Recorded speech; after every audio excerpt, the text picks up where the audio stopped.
You have painted the walls a soothing grayish. You have cleared the countertops of non-essential appliances.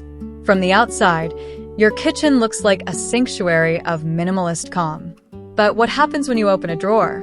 If the answer is a chaotic jumble of twisted ladles, mismatched Tupperware lids, and 3 bags of stale chips, your minimalist journey isn't finished.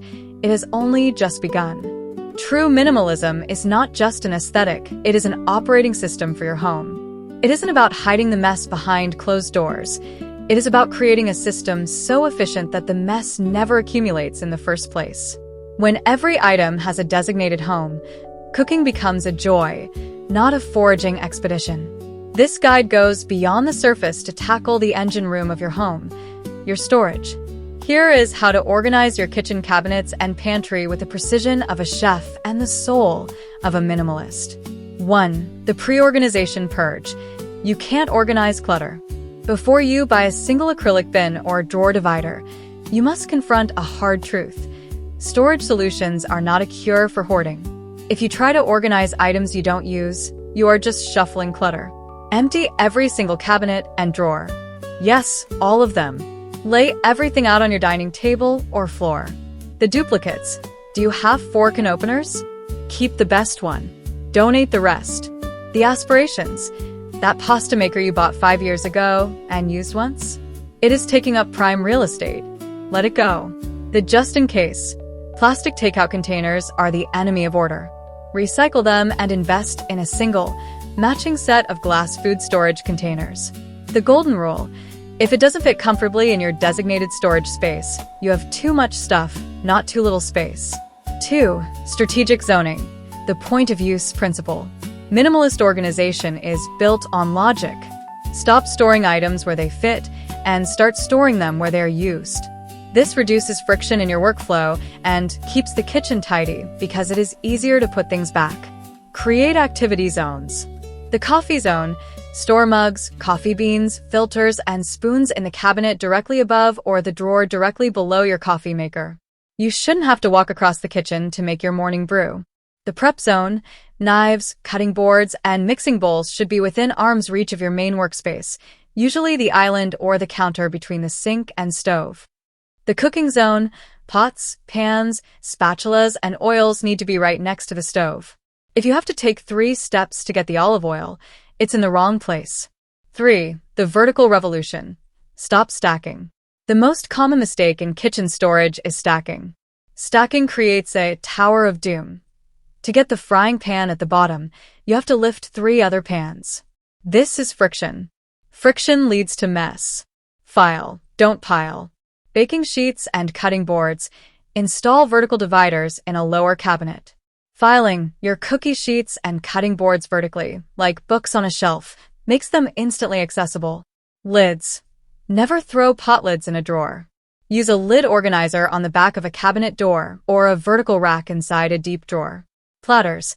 Large serving platters take up massive amounts of horizontal space. Store them vertically in the hard-to-reach cabinet above the fridge. 4. The drawer versus shelf debate. In the hierarchy of minimalist storage, drawers are superior to shelves. Lower cabinets with shelves are black holes.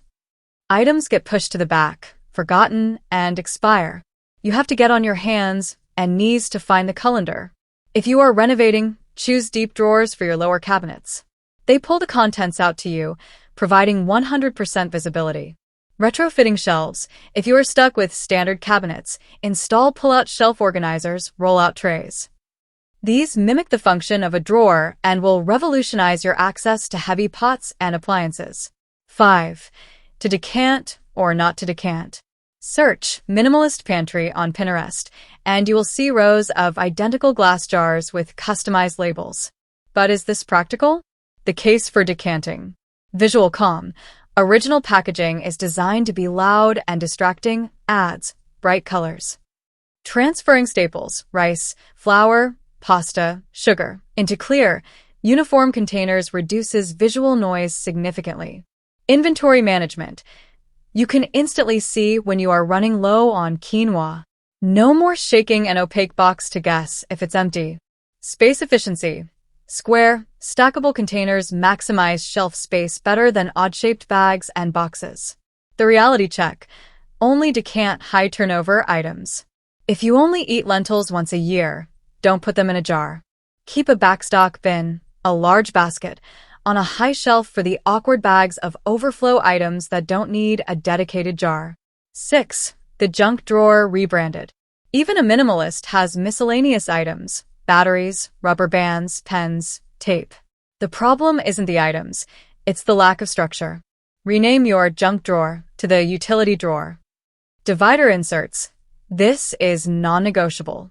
Buy a modular organizer tray. Categorize: 1 slot for writing tools, 1 slot for adhesives, tape/glue, 1 slot for tools, screwdriver/tape measure. The no paper rule. Never put receipts, mail, or coupons in this drawer. Paper is the virus that kills organized drawers.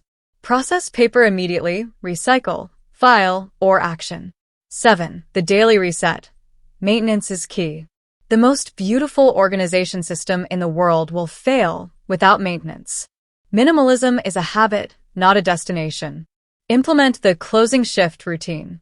Every night, before you leave the kitchen, clear the counters. Everything returns to its designated zone. Reset the sink, dishes in the dishwasher, sink wiped down. Spot check. If a drawer is starting to look messy, spend 10 seconds straightening it now, rather than 10 minutes next month. Conclusion: organizing a minimalist kitchen is an act of self-care. It is about respecting your future self by creating an environment that supports your daily life rather than obstructing it. When you open a cabinet and see neat rows of spices or a vertically filed stack of cutting boards, you get a microdose of dopamine, a feeling of competence and control. By stripping away the excess and creating smart systems for what remains, you transform your kitchen from a workspace into a flow state.